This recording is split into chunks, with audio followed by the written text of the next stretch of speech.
Hi guys, my name's AJ and welcome back to AJ's Budgeting. My channel is all about budgeting, budget adjustments, being real with financial issues and about money and my debt-free journey. I'm also a military wife and I appreciate you guys tuning into my channel, watching my videos, interacting and commenting down below. And if you guys haven't subscribed, go ahead and hit that like and subscribe button right now. But in today's video, we are going to do a budget adjustment.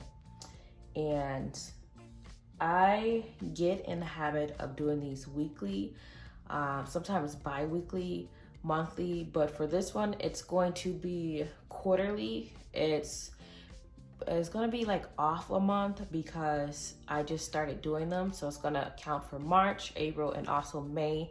And we're at the end of May, so I definitely already know what I need to adjust. So if you guys seen my videos before, especially like my Budgeting 101 series, I am writing everything down, my thoughts and stuff when it comes to budget adjustments and the Budgeting 101 videos on a sheet of white paper with a black Sharpie, so that way you guys can see it, which I know someone said that in the comments below. So we are going to talk about budget adjustments.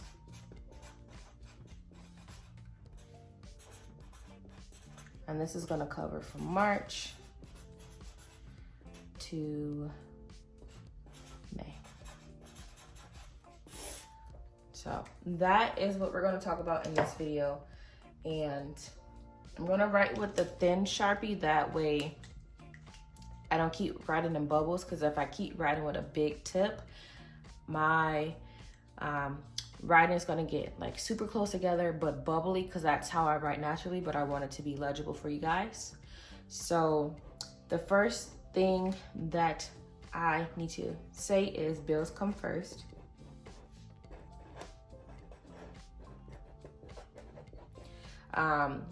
When I started like really honing down on budgeting and trying to pay off my debt, I was more focused on doing my savings challenges, which is going to help me pay off my debt, because my goal for this year is to pay down my credit card debt at least $10,000. It is still attainable because it is almost June. Yeah, it's almost June. It's still attainable, but I just need to work harder. So right now my priority is bills. So my bills have to come first. And then a bullet point under this is after bills, it's personal wallet, because that's going to help me with my spending, and I do have it right beside me. So if you guys have not heard me talk about this, this is my personal wallet. I give myself $200 every week, and 130 of it is for gas. I have $20 for food, $10 goes into miscellaneous, $20 for personal, and I put $20 in a savings challenge each week, which is this white binder right here. I don't know if you guys can see it in frame or not, but if you watch my other videos, you'll see that I put $20 a week up as well. So bills come first. After that, number 2 is after bills, then savings or sinking funds.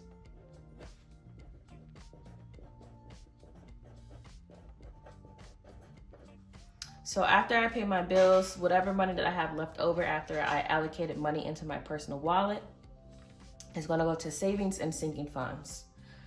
Number 3, getting a month ahead is a necessity.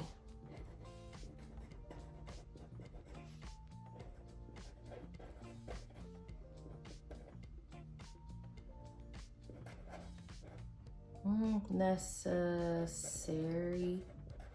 I think I spelled that right. If not, it's okay.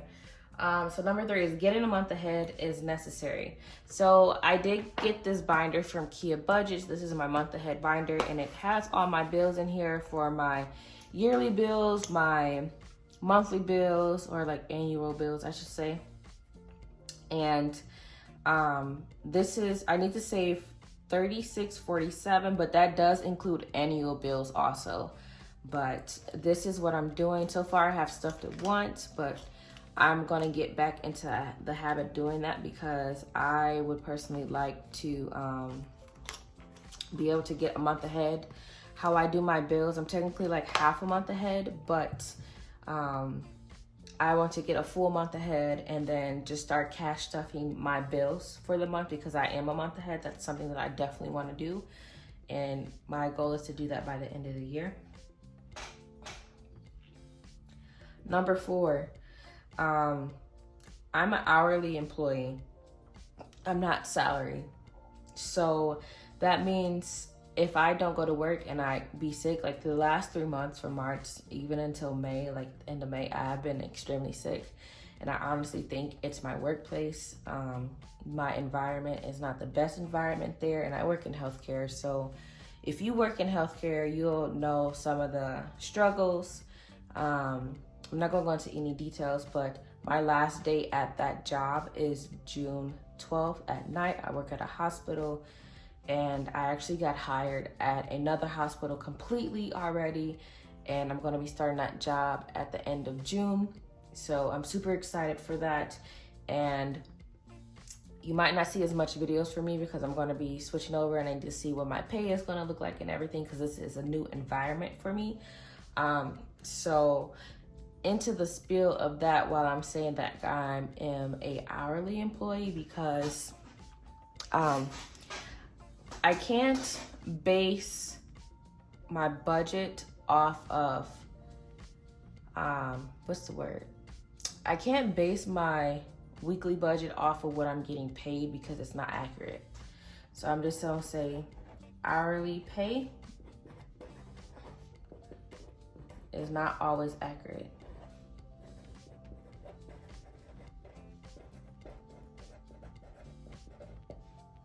And that needs an explanation because if I miss a day or like it's holiday or something like that, like my pay is going to fluctuate. And depending also on how much taxes is taken out, it does fluctuate. So hourly pay is not always accurate. So that's one thing I need to remember. And then number 5 is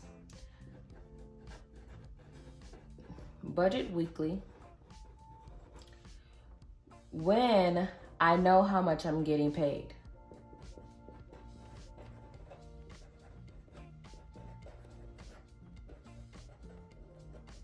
So this is what I mean, like hourly pay is not always accurate because if I do end up being sick or I miss work or something like that, I don't get paid. And that is something interesting and also very annoying at the same time. Like my husband, he's in the military, so regardless if he goes to work or not, he's still going to get paid. For me, it's very different. So I'm adjusting accordingly. Number 6, mental health matters.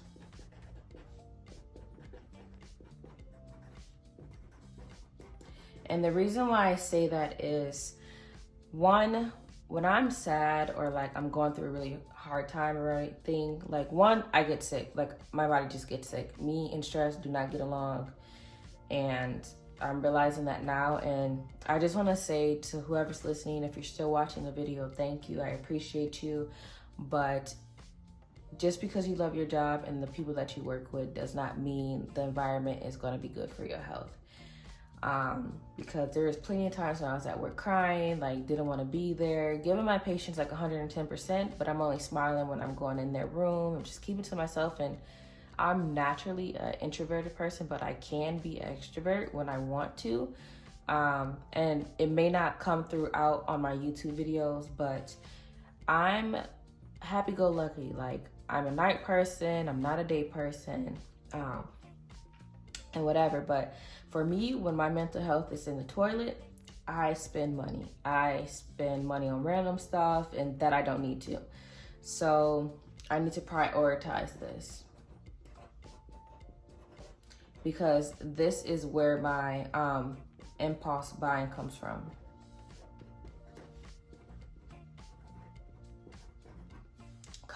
So that's one thing that I need to put to mind and like remember it basically, because I know like everyone has their certain triggers when it comes to spending. Like someone's coming into town or you're going out of town and you're sad and you just want to go out to eat or you want to go out for some drinks. But like me and my husband tonight, we're having Chipotle at home. One, because they almost killed me because I have super bad food allergies and they say they're not using anything that's like peanut or like actual dairy, and they're lying. That's all I'm gonna say about that. I like went into anaphylactic shock, was in the ER, like almost, yeah, I'm okay. So, and then another thing that I am going to do is self-care. It has to be planned in advance.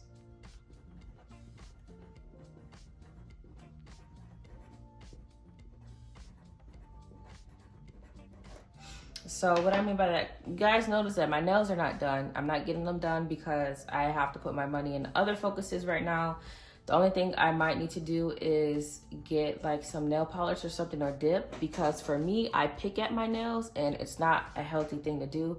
I don't bite my nails, I just pick at them. And I feel like that, yeah, I need to stop. And it's not that like I'm anxious or anything, I just do it out of habit. Yeah, so pretty much going into the month of June, I would like to keep these 7 things in mind, because at the end of the day, my bills need to be paid. And then if I can save, I'm going to save. If I can put in sinking funds, I'm going to save. I'm not going to beat myself up if I can't do it. Like for my Can You Smell the Roses challenge, I'm like 2 months behind. Like April and May, and I'm not going to be able to stuff it. But I also need to allow myself some grace, because things in life happens, and you know, you just got to pray, thank God, and keep it pushing, because you're going to make it through it, even though if it's a bad season of financial issues or health or whatever, because mine's like a little combination of both. But I just need to be grateful because my bills are paid and there's food at the house, and I don't necessarily want for anything. It's just like I don't have extra. And I am also going out of town, and I made sure to put money aside for that. And I haven't been like cash stuffing, because like I don't want to cash stuff like $20 on a YouTube video and then like talk for 15 minutes about how I'm going to put this one $20 bill in there and why I'm doing that type of thing. It's just not me. It's not me being authentic, and I like to be authentic to myself. Like I'm a very natural, down to earth type of person, but I know like I'm not trying to like clickbait or what is it called? Post too many videos that because it can become like low quality, I guess. But comment down below if you guys needed to do any types of budget adjustments. Is there any things that you need to give up for right now until you get everything situated? And another thing is car maintenance. Oh my goodness. I was having, when I went to work last week, my battery in my car died. So I had to call AAA and get a battery, and that was $260 that I pulled out of my sinking funds and savings. And you know what? I'm not even mad because it's not on the card. So, but that is pretty much it for my budget adjustment video over the span of March to May, which is not the traditional little time frame, but that's where all like the biggest stuff started happening. Like I started getting sick really bad and everything. So, you know, life be lifing sometimes, and it's not it, but just keep pushing. There's always going to be another day to do better, another way to get you out of the situation, and you should never beat yourself up about it, because you deserve love too, and your mental health definitely deserves love. And sometimes you don't understand like the thoughts and the stuff that you be saying to yourself when you think no one's listening. You are listening, and it keeps reminding you, especially when you're at your lowest point. So I just encourage you to stay strong-minded and strong-willed on your financial journey. And if you like this video, go ahead and share it with a friend, guys. And as always, happy savings.